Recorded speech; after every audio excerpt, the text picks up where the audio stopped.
It's April 2nd, 2025. You're the chief legal officer for a growing precision electronic components manufacturer. Your company's been through some tough business cycles over the past few years. COVID supply chain breakdowns, big tariffs on your imports from China, and general geopolitical chaos have all created some major challenges in your supply of printed circuit boards that you need for your products. But after some restructuring of its operations, your long-term supplier in China successfully stood up a Vietnamese manufacturing operation. Things have been running pretty smoothly of late, with no supply interruptions and consistent pricing. Business has been ticking up, and your head of sales recently made a presentation on a new opportunity with a luxury auto manufacturer. And then the emails begin hitting your inbox. Sales. Did you see the new tariffs? Procurement. 46% for Vietnam? Your CEO. What are these tariffs going to mean for us? From your prospective automotive industry customer, do you see any issues with your ability to meet our production forecasts? Then, later that night, the coup de grace from your supplier. We would like to discuss the current terms of our supply agreement. So now what?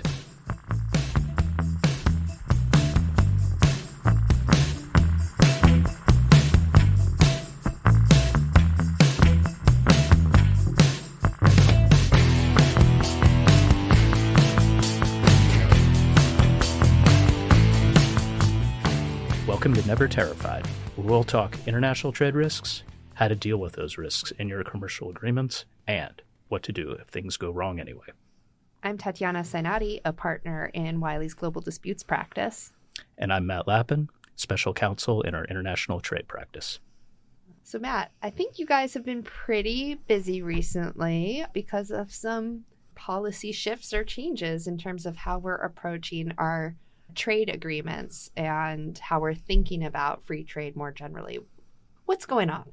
Well, that's the $1 million question, or perhaps the $1 trillion question that we're all going to be dealing with for the near future. Yes, big shifts are happening and have been happening. That's one thing I think it's important for everybody to think about, is that what we're seeing now with the U.S. and around the world is part of a broader trend. This isn't brand new. Going back to 2016 and even before, we started to see some changes to the everything is globalized, the supply chains are global model. That was a great model. It worked well for everyone. I think in business for many years, at least that was the perception. But then over time, we've started to see some cracks in that. And those cracks have been getting bigger. And then I think certainly with the first Trump administration, and pretty consistently even through the Biden administration, and now into the second Trump administration, those cracks have become canyons. And that's where we're at now. Trade risks are everywhere. Tariffs, export controls, supply chain restrictions, you name it, businesses are facing it. And now we're all trying to understand what comes next. And part of the context right now really does seem like there's just uncertainty almost baked in. Is that something that you're hearing from any clients or any concerns about, we just don't know what's going to happen next? We get the sense that things are shifting from that kumbaya, everything is global, everything is free and fair trade all the time. But like, what is the new normal? I think that is exactly right. We all wake up in the morning and decide to open our browsers, look at our phones, and figure out what's happening today. Because that is the reality, is that it is an uncertain environment. And again, not just because of what U.S. policy is, because more broadly, countries around the world have decided that they are re-examining their policies and their regulations, and businesses themselves are re-examining their supply chains. That means real-time changes. That means day-to-day changes in how goods are being moved, how they're being regulated, how they're being brought in and out of countries. And that breeds, as you said, baked-in uncertainty. Are there any trends that you are seeing or any certainties that can be found or predictions that you think are safe to make? Or is it really just we're in a moment where it's all kind of up in the air? I mean, I have my magic 8-ball. I keep it on my desk. Sometimes we shake it, sometimes we don't.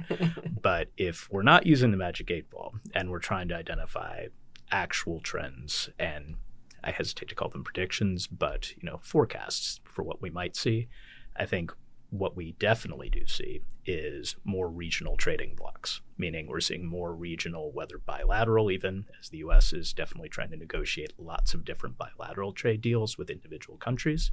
Other countries are looking beyond that to maybe cut their own deals in their own regional groups. So that's one trend that we're seeing that's going to have some real world impact on supply chains, because it does mean that you're going to see more differentiation in pricing, differentiation in regulation, differentiation in just how your goods are being treated as they're moving through a global supply chain from one country to another. That trend has already started before the current U.S. administration. It's now being accelerated. We don't see that going anywhere anytime soon. So that's a big one.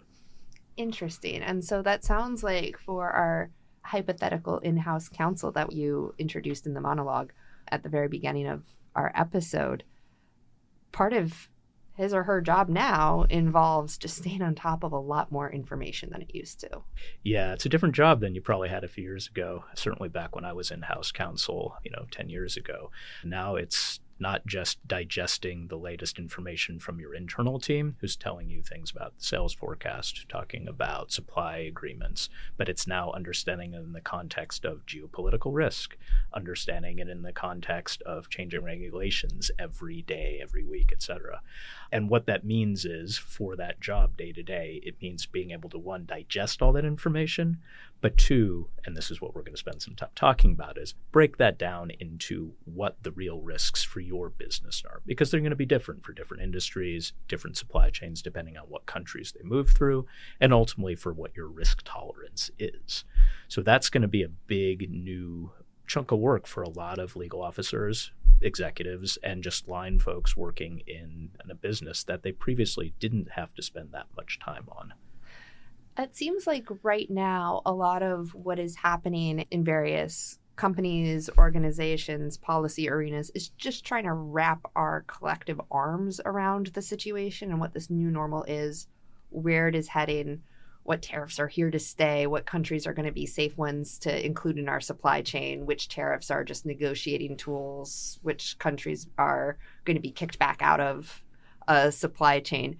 Are you seeing any writing on the wall that we're heading towards situations where there's just going to be disputes, commercial disputes, that those are just coming, or do you think that's still kind of far off in the future? No, I think what we see is the coming tide, because many of these things, disputes of this nature, take time to evolve, right? Most times companies do try to work out their commercial relationships. They may have pricing changes. They may have sourcing changes. They may have various things that just are the normal course, even outside of our current scenario we're talking about. And they're used to working on those, particularly when they have long-term agreements. But there are breaking points. In any arrangement, there are breaking points, particularly where your agreements that you may have signed with your customers or your suppliers go back 5, 10, 15, 20 years. When this was a different landscape, like you said, kumbaya. You drafted that contract under the kumbaya conditions. We're not in those conditions anymore.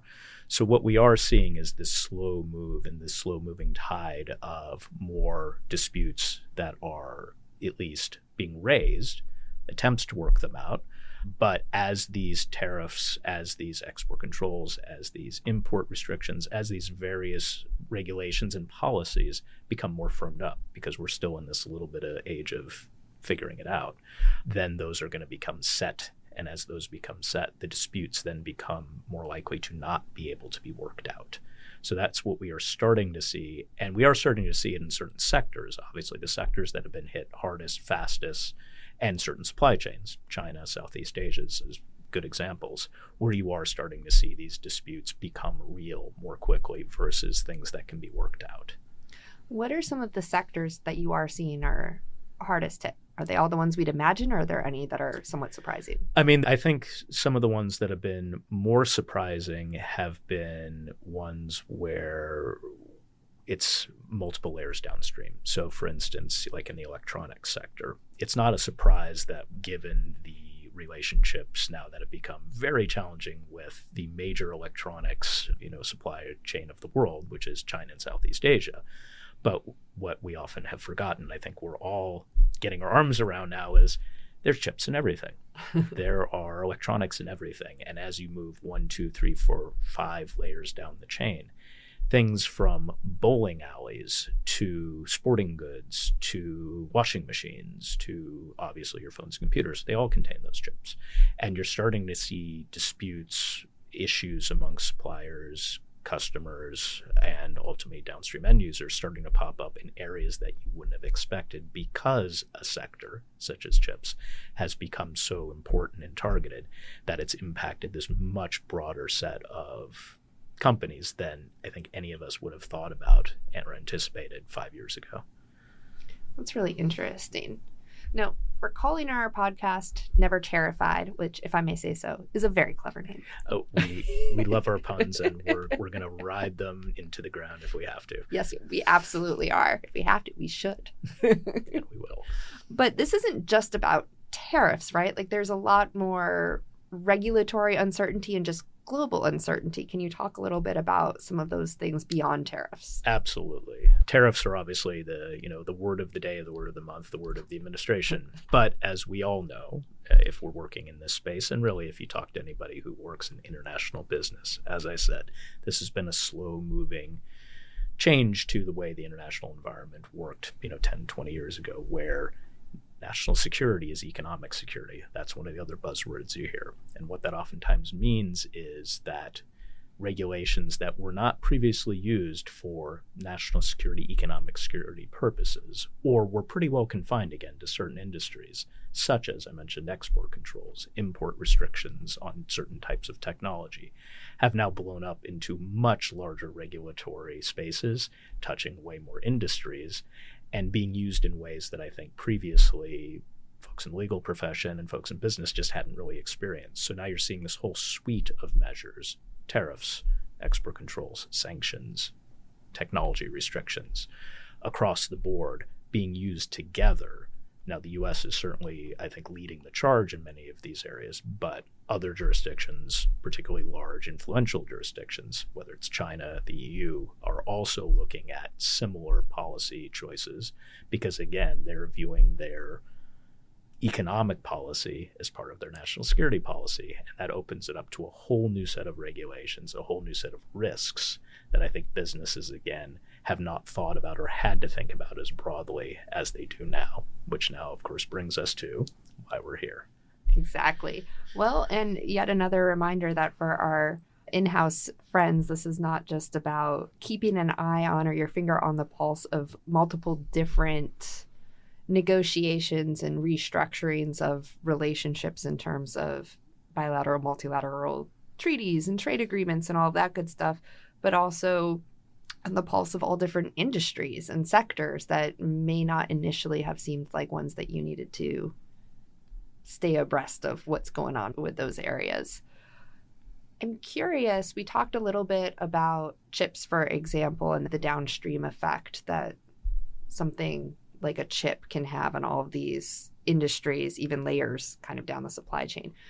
Are you seeing anything in terms of the countries where the raw materials come from? Are we going to run into any issues either with tariffs or export controls or anything else in some of the regions where we're actually mining for extracting the raw goods that go into this stuff? Absolutely. That is, I think in some ways, the logical extension of a lot of these policies is we are now seeing, a pretty consistent view, again, from the U.S., but I will give an example of China as well as a good one, where the view is that, well, if we are originating these items, then we have the ability to control the supply chain, and there are many examples of this. I mean, we can certainly look at this on the tariff side in terms of steel and aluminum and how U.S. tariffs on steel and aluminum, which are again a constituent material for a lot of stuff all the way downstream, have been used as an important policy tool by this administration, both to support the U.S. steel industry and the U.S. metals industry, but also as a policy tool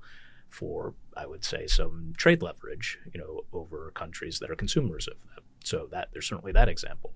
The China example I gave is a great one because it is the most direct one I think we can see right now, where in response to a lot of the tariff measures that the U.S. has taken recently, China took a very strong step in cutting off, or at least significantly regulating, is the way they would put it, exports of critical minerals and rare earth minerals and materials that are essential to make all kinds of stuff, including chips.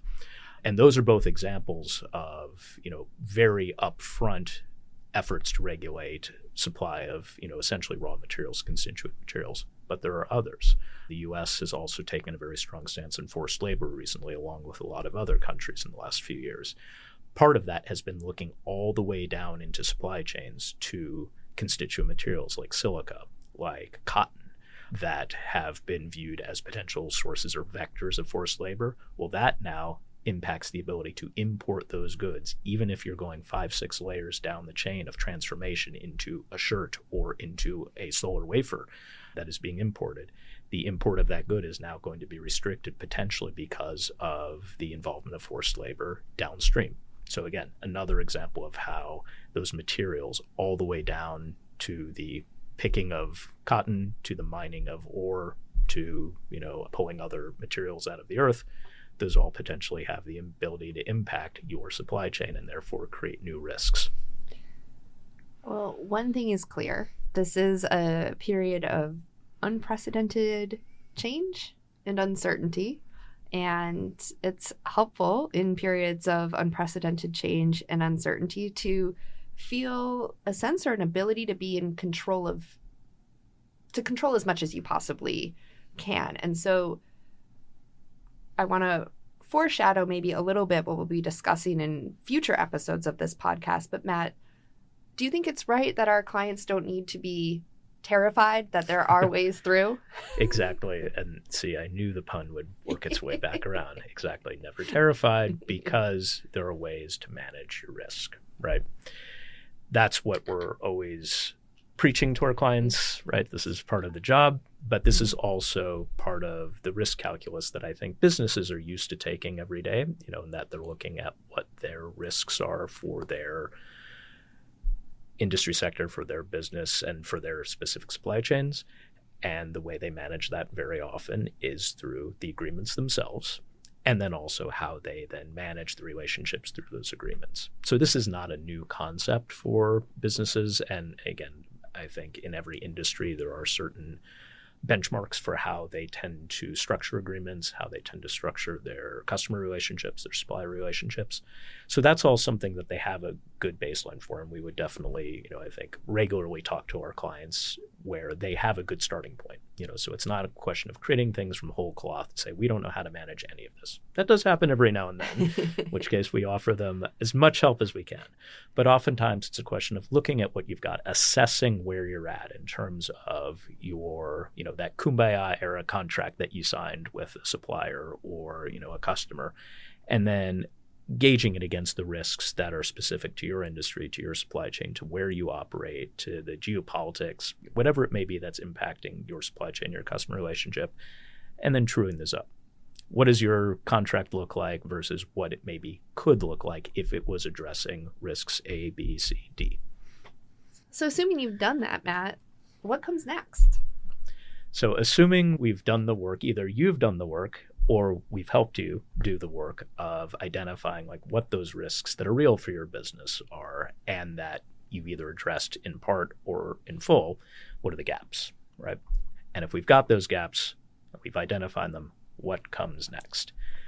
I really view it as kind of a two-step process. One is we're going to help you try and fill those gaps, obviously, whether it's through contractual language, whether it's through actual further negotiation with your suppliers or your customers, whether it's training your internal staff on how to spot changes to risks, what they should be looking for, what issues they should be trying to identify, when, who to involve, at what time. So that's one piece of it. But then I think the other piece of it, which is definitely where I think you're going to get to shine in particular, is, well, what happens if none of that saves the day? To already have a bit of a plan, to already have a little bit of an idea of how you would address a relationship that simply cannot be solved through the contract, and what comes next. And I think having a plan and already thinking about that up front as part of your broader relook at your commercial relationships is always the way to go, because then you're going to be much less Tariffied. Which is why, if I may, it's so important, and I'm so grateful to have such good collaborative relationship with people like you in our trade team, because I think that we can work together extremely closely and extremely well to share that kind of expertise on what is happening in the trade sphere? What is happening with export controls? Where are these gaps? What are our clients worried about? And then we can come in and have a proactive plan for, okay, from a global disputes perspective, when we see these things coming to fruition, how are we going to take what we've done in the past to resolve these issues successfully for our clients to this new era and have that plan in place? I think that's definitely the way to think about it. And maybe one more plug for, my beleaguered in-house counsel colleagues and former brethren is doing the same thing internally with your internal teams. So again, bringing in folks from your supply chain team, bringing in folks from your legal team, bringing in folks from your finance teams as early as possible to look at these risks. These aren't just legal risks, obviously. These are commercial risks, legal risks, political risks. They're all tied together. And having a cross-functional team that is already stood up and already looking at these, which I know a lot of our clients have done a great job with. But if you haven't yet, now's the time to do it. To sum up, we are living through a sea change in terms of how not just the United States, but countries and economic blocs internationally are thinking about trade, are thinking about the intersections between economic policies and national security. And that's having a ripple effect across industries. But it's not entirely unprecedented. There have been periods of great change and uncertainty in the past. And we can draw on the lessons from the past, draw on our expertise in terms of these various trade policies and trade remedies and dealing with supply chain disturbances and disputes to create ways to fill gaps, identify risks, and have a strong plan in place so that our clients don't need to be terrified. And then we'll stop. So I hope everyone who is listening will stay tuned for our upcoming episodes when we discuss key trade policy risks, how they are manifesting in international agreements, and what can happen if you fail to identify and account for them upfront, how to close the gaps created by geopolitical uncertainty by creating your own set of rules, sticking points in cross-border negotiations and how to cut through them, and when tariff disputes give rise to treaty claims, how to preserve your rights and how to structure your investments to take advantage of treaty protections. And Matt, I'm pretty excited because I think we'll be having some interesting guests from colleagues and friends overseas to get a truly international perspective on how some of this might shake out and how our clients can be best prepared. Definitely. I look forward to getting to listen to other people talk. I enjoy hearing you talk, and it's really been interesting to chat with you about this today. Great. Look forward to it. All right. Until then, we hope to see you all next time.